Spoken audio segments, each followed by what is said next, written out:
Party के राज्यसभा के सांसद और जिनका आप इलाज करने के लिए ढूंढ रहे हैं सौरभ जी, सुधांशु त्रिवेदी जी जुड़ गए मेरे साथ। सुधांशु जी, आपकी वाणी से बहुत नाराज है आम आदमी पार्टी के नेता सौरभ भारद्वाज जी। आज पत्रकार वार्ता की, उन्होंने कहा कि भाई सुधांशु जी जबान संभाल के बात करें, सजा याफ्ता ना बोलें, इलाज करवाएं, नहीं तो हम इलाज कर देंगे।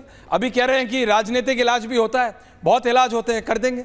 सुधांशु जी, आमतौर पे आपके ऊपर ऐसा नहीं होता है कि वाणी को लेके आपको कोई बोला जाए, लेकिन वैसे बड़ी मर्यादा के साथ अपना विषय रखते हैं। मैं उनकी आपत्ति को स्वीकार करता हूं और मैं कहता हूं कि हाँ, केजरीवाल जी सजाए याफ्ता नहीं, सजाए रास्ता है, और हम बात खत्म करते हैं। वो उनको सजा हो नहीं चुकी है, वो सजा के रास्ते के तरफ अग्रसर है। परंतु मैं सौरभ जी से यह भी कहना चाहूंगा, इस पे इतना उग्र और आक्रामक होने की आवश्यकता नहीं थी तिल मिलाने की। महोदय, अब वो केजरीवाल जी नहीं अन्ना आंदोलन वाले जो खड़े होकर कहते थे सारी संसद चोर है। सारी संसद तो चोर नहीं थी। अब वो दौर नहीं है जबकि शीला दीक्षित जी की फोटो उसके पीछे लिखी रहती थी बेईमान, और उनके साथ सरकार बनाई, आज तक तो कभी कुछ साबित नहीं हुआ। तो मुझे लगता है कि उस विषय को लेकर भी अब वो छवि, वो वातावरण वो बिल्कुल बदला हुआ है। और आज आप देखिए वक्त कितना बदला है। ऐश्वर्य जी, केजरीवाल जी भारत के इतिहास के उन अनोखे मुख्यमंत्रियों में से एक हैं जिन पे सर्वोच्च न्यायालय ने कार्यालय जाने की रोक लगाई है। और मजे की बात यह है कि जो लोग पहले जेल जा चुके हैं, हमारी सरकार आने से पहले 2008 में झारखंड के सीएम मधु कोड़ा, 2006 में झारखंड के सीएम शिबू सोरेन, 2000 में करुणानिधि, 1996 में जयललिता और 97 में लालू प्रसाद यादव। मगर मजे की बात यह कि वो लोग जो आरोप लगाते थे उस जमाने में इलेक्ट्रॉनिक, अरे इन वर्बेटम वही बात ये बोल रहे हैं, कह रहे मेरे खिलाफ षड्यंत्र था। लालू यादव जी का देख लीजिए, वो यही कहते हैं कांग्रेस पार्टी ने हमारे खिलाफ षड्यंत्र कर रखा है। वो सोचते हैं कि लालू उनका चपरासी बन के रहेगा, तो नहीं रहेगा। ठीक यही जयललिता ने बोला था, शिबू सोरेन ने यही बोला था झारखंड मुक्त मोर्चा रिश्वत कांड में, मैं सीधा साधा ट्राइबल आदमी 1 करोड़ के लिए हमारे पीछे पड़ गए, वहां दिल्ली में बड़का आदमी 100 करोड़ अंदर कर लेता है। अब आइए, सिर्फ इतना ही नहीं है, इसके बाद वो बचाव का जो राजनीतिक पक्ष है वह भी वही है। वो लोग भी कहते थे हम चुनाव जीत के आएंगे। जयललिता आरोप लगने के बाद चुनाव जीत के आई थी, करुणानिधि आरोप लगने के बाद चुनाव जीत के आए थे, लालू प्रसाद यादव जेल जाने के बाद चुनाव जीत के आए थे। तब आप क्यों खड़े होकर कहते थे वो चोर हैं, वो बेईमान है, वो भ्रष्ट है? तो फिर अगर आपकी परिभाषा से माने तो वो लोग चुनाव जीत गए थे, तो विषय खत्म हो गया था। तो मैं कुल मिलाकर ये कहूंगा कि शायद वो सारे लोग जो भ्रष्टाचार के आरोप में पहले जेल जा चुके और उसके बावजूद चुनाव जीत के आ गए और फिर चुनाव की जीत को अपनी भ्रष्टाचार के आरोप के हुई नैतिक जीत मानने लगे, वो शायद आज केजरीवाल जी के लिए कह रहे होंगे, वो जो पुराना गीत था ना, रफ्ता रफ्ता वो मेरी हस्ती का साया हो गए। तो उसी की हस्ती का साया होते हुए वह प्रक्रिया में केजरीवाल जी आगे बढ़ते हुए दिख रहे हैं। सौरभ जी, वो कह रहे हैं आप भी बाकियों की तरह हो गए और अरविंद के नहीं, मुझे लग रहा है कि मैं थोड़ी सी, देखिए, क्योंकि सुधांशु त्रिवेदी जी पुराने नेता हैं तो मैं थोड़ी सी याददाश्त उनकी दुरुस्त कर दूं।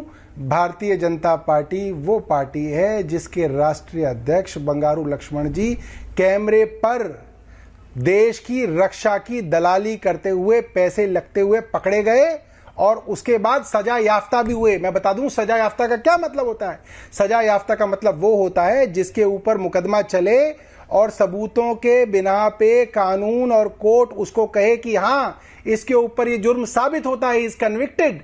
तो भारतीय जनता पार्टी वो पार्टी है जिसके राष्ट्रीय अध्यक्ष देश की रक्षा की दलाली करते हुए पकड़े भी गए और कन्विक्ट भी हुए, सजा याफ्ता भी हुए। तो सजा याफ्ता और सजा रास्ता के अंदर जो फर्क है वो बंगारू लक्ष्मण और जो है अरविंद केजरीवाल में बहुत साफ है, और मुझे लगता है सुधांशु त्रिवेदी जी इसको समझते हैं। दूसरी बात, जहां तक उन लोगों की फेहरिस्त है जिन्होंने सीबीआई के ऊपर इल्जाम लगाया कि ये केंद्र सरकार के पिंजरे में कैद तोते की तरह हैं, उसमें सबसे स्वर्णिम नाम आज के प्रधानमंत्री और उस समय के गुजरात के मुख्यमंत्री नरेंद्र भाई मोदी थे।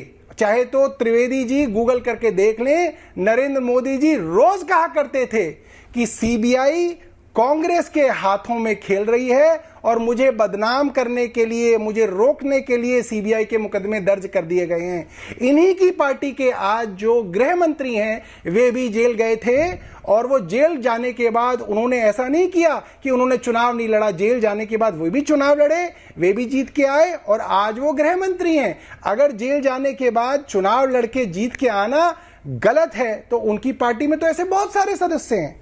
मगर मैं एक बात बताता चाहता हूं, अगर इनकी पार्टी के अंदर ऐसे बहुत सारे लोग हैं जिनके ऊपर इन्हीं की पार्टी ने इल्जाम लगाए कि इन्होंने करोड़ों रुपए की रिश्वत खाई, इन्होंने भ्रष्टाचार किया, चाहे वो असम के मुख्यमंत्री हेमंत बिस्व शर्मा हो, चाहे महाराष्ट्र के उप मुख्यमंत्री अजीत पवार हो, चाहे वो नारायण राणे हो, इतनी लंबी लिस्ट है उन लोगों की जिनको इन्हीं की समय की एजेंसियों ने, ईडी और सीबीआई ने भ्रष्टाचारी बताया और फिर उनको अपनी पार्टी के अंदर कहीं पे मुख्यमंत्री बनाया असम में, कहीं पे उप मुख्यमंत्री बताया।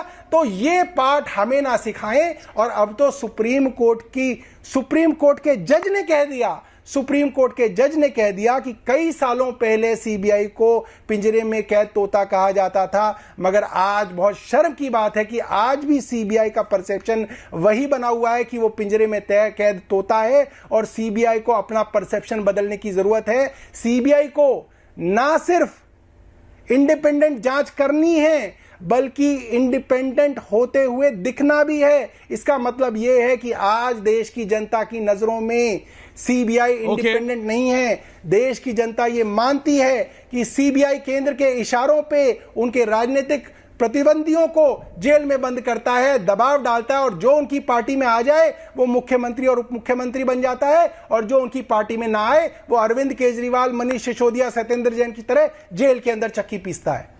एक तो ये वॉशिंग मशीन कौन सी है सुधांशु जी बता दीजिए। हर विपक्ष का नेता यही बोलता है, आज तक नहीं पता लगा पाए।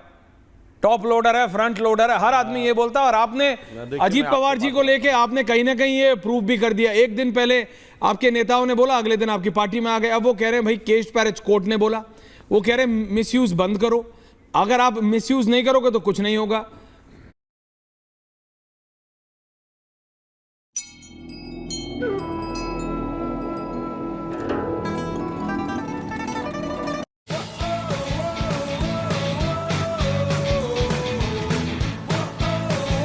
उनके सारे नेता किसी ना किसी कारण से जेल से बाहर आ गए हैं। वो कह रहे हैं स्कैम ही नहीं हुआ, वो कह रहे हैं आपको डर था इसलिए निकाला।